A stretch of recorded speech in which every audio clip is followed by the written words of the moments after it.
Bom dia, paz do Senhor a todos, que Deus venha abençoar a vida de cada um, trazendo paz, alegria, tranquilidade, que o Senhor venha renovar os desejos em buscá-lo, os desejos em ter mais fé, em fazer a sua vontade, o seu querer, através da sua santíssima palavra. Vou fazer uma leitura aqui no livro de Salmos 39, que diz assim: um salmo de Davi, a fragilidade humana. Eu disse: guardarei os meus caminhos para não pecar com a minha língua. Guardarei a minha boca com um freio, enquanto o ímpio estiver diante de mim. Existiu somente um homem que pôde domar a sua língua e não pecou com os seus lábios. Foi o Filho Imaculado de Deus. Emudeci com o silêncio, calei-me até com relação ao bem, e a minha dor se agravou. Jesus pode ter sido tentado a amaldiçoar os fariseus, os saduceus, os escribas que opuseram a ele com tanta amargura. Entretanto, ele se obsteve disso. Pôs literalmente um freio na sua boca.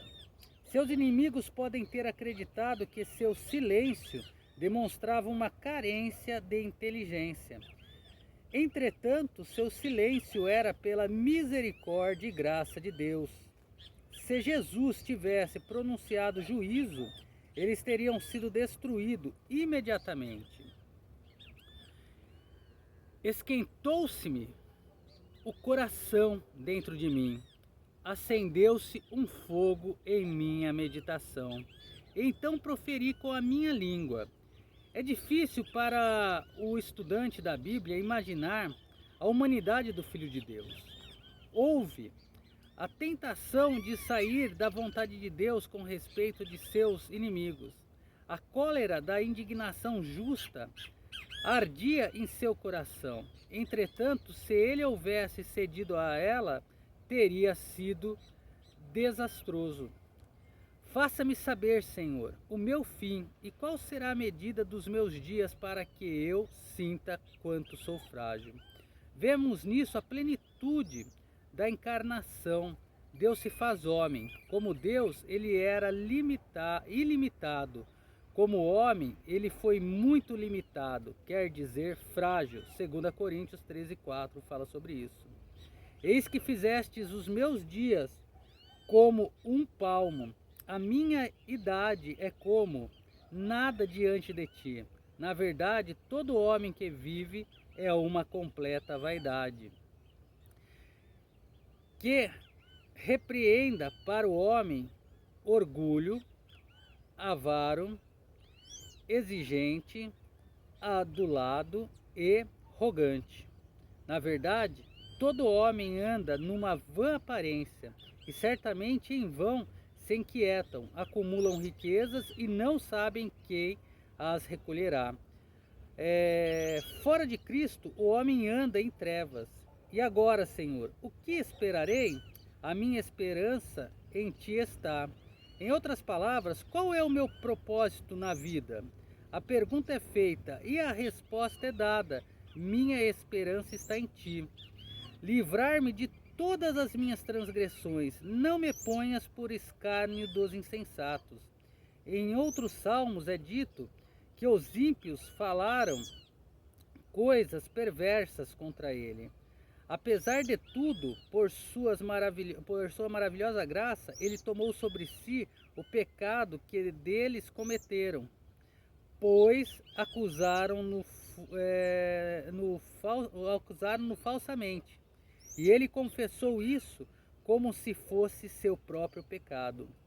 Embora Jesus pudesse tê-los confundido com uma resposta apropriada, ainda assim ele permaneceu mudo ante eles.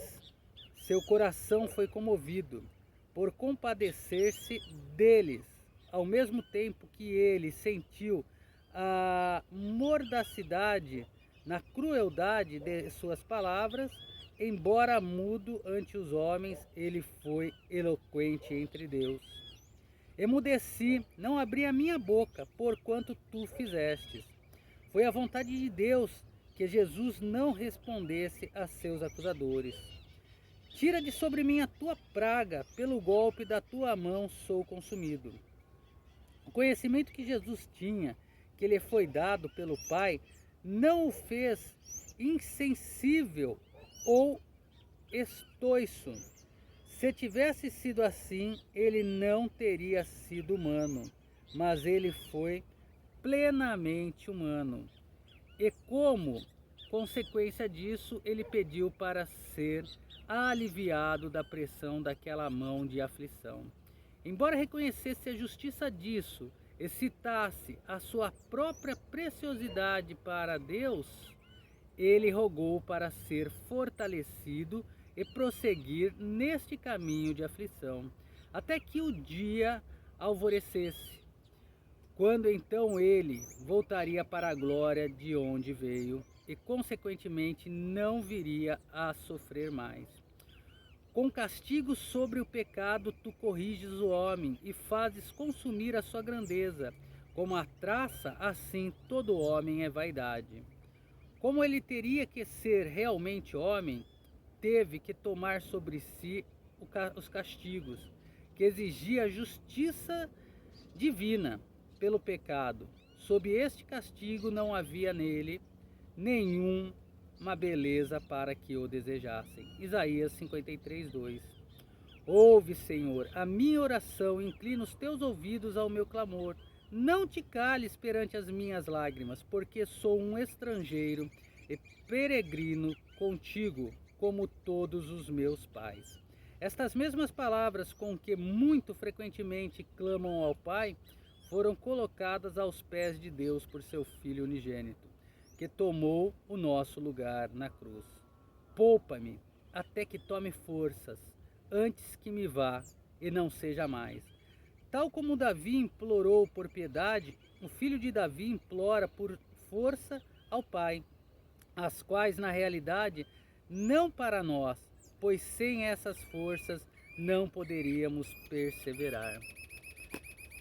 Esse salmo acaba retratando que até mesmo o Filho de Deus, deixando de ser Deus para ser homem, para pagar o nosso pecado na cruz do Calvário, nos dar direito à vida eterna, clamou ao Pai para que lhe desse força para suportar em silêncio as acusações insanas dos homens perversos sobre eles.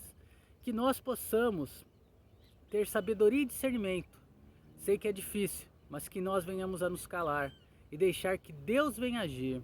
Que nós venhamos apenas interceder em oração para que Deus venha abençoar cada vez mais, libertando, transformando, curando, restaurando um coração de pedra para um coração de carne como o de Deus na vida daqueles que nos perseguem. Que Deus venha abençoar a todos, dando vitória, sabedoria e conhecimento diante da sua palavra. Um forte abraço e até o próximo vídeo.